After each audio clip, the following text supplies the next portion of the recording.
partnered with Lobster Shop on this. Big thank you. Same ownership as the Metropolitan Grill in Seattle. We wanted to help them get connected to more corporate businesses. And they said, we'd love to sponsor the food. Everybody liked it?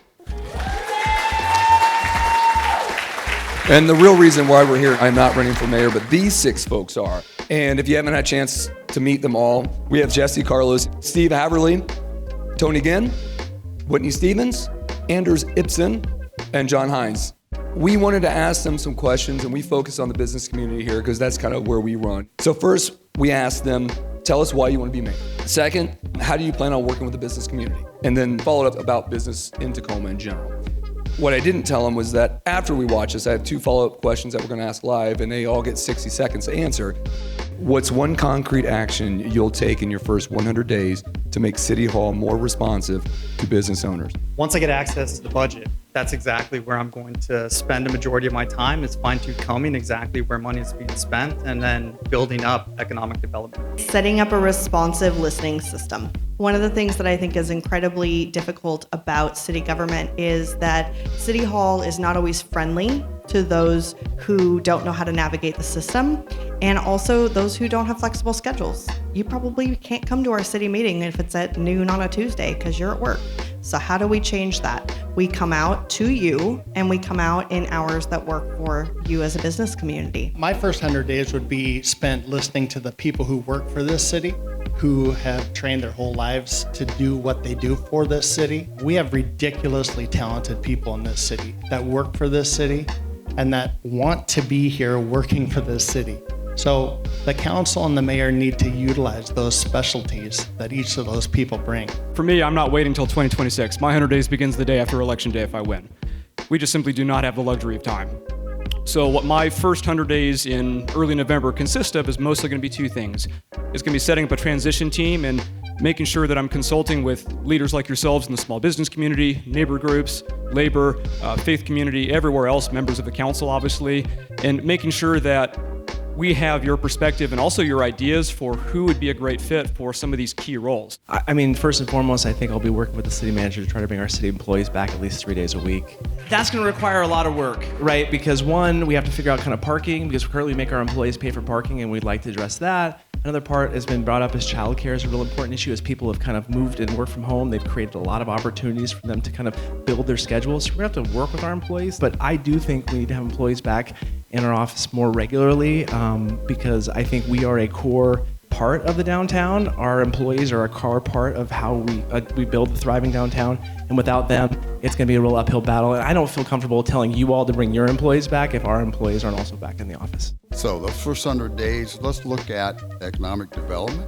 A creative arts district, $5,000 grants for individual artists, $17,000 grants for Native Americans. A creative arts district, which is part of tourism, creates taxes. Do you support Measure 2 Workers' Bill of Rights? Yes or no? Oh, definitely. So when we talk about Bill of Rights, labor, union wages, that's one thing that we need to concentrate on. No, I think I've been really clear since the very beginning. The idea of higher wages, predictable schedules, and safe workplaces are principles I agree with. But as written, I cannot support Measure 2. I think there's a lot of unintended consequences, and as it's written, I think will cause a real problem for a lot of our businesses. But I like to think more closely about even the employees we have in our city of Tacoma. I think a lot of the parts in there are vague and would be hard to implement for us as a city, not to mention small businesses. And I think a lot about some of our first responders and our people that have to respond at the critical moments. And if they can't respond unless they get 14 days notice, we can't run a city with no one showing up without 14-day notice, especially when emergencies happen. So broadly speaking, in principle, and I am in support of people getting higher wages, having greater predictability. Yes, I think within the text of the initiative itself, I think there are things that, like the different definitions of mid-size versus small size, for example, that do give me a little bit of pause. But honestly, I think this misses the larger question, which is why do we have such a measure in the first place? Why have people not been engaged, and why have we not had a really proactive conversation about actually raising our region's median wage in terms of economic development up until now?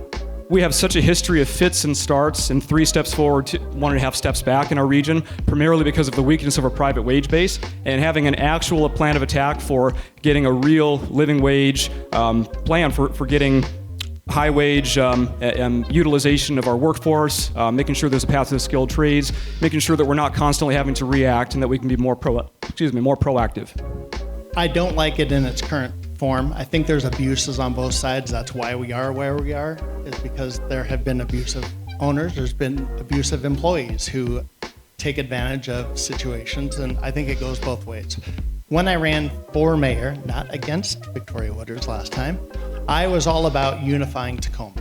And in doing so, I think we need to negotiate better so that both sides, I hate to say that there are sides, but there are, we're too divided. So we need to come together and make it less heavy-handed in either direction, make business owners more profitable, and make employees feel more needed and more wanted, more valued. I did sign it to put it on the ballot. Not because I endorse it, and not because I even know if I'm voting for it, but because I understand the motivations behind it. Because currently in Washington State, it requires a $41 an hour wage to afford a 2-bedroom apartment. And heaven forbid if you have a child on top of that. So people are struggling to put food on their table and to keep a roof over their head. That's where I come from, which is centering people. Now, I also understand the bottom line because, as might have been said earlier, but isn't true, I have actually owned 3 businesses in the city of Tacoma and generated quite a bit of money here and paid taxes. And it is hard. It is hard to own a business, and it is hard to be successful in that business.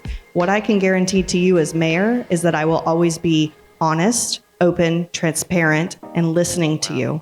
And you may not agree with every position that I hold, but you always will know why, and we will always be able to have that civil conversation. I don't.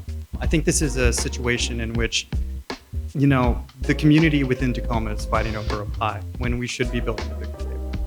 I don't think that raising the minimum wage or giving people predictable schedules, though great as an idea, everybody wants to provide that for their employees. We're not in a situation as a city to be able to provide that. We need to build a unified, business-oriented community that really supports small business. And then once there is enough economic profit, once there is enough community within downtown, within Tacoma at large, we can look at providing these things for our employees.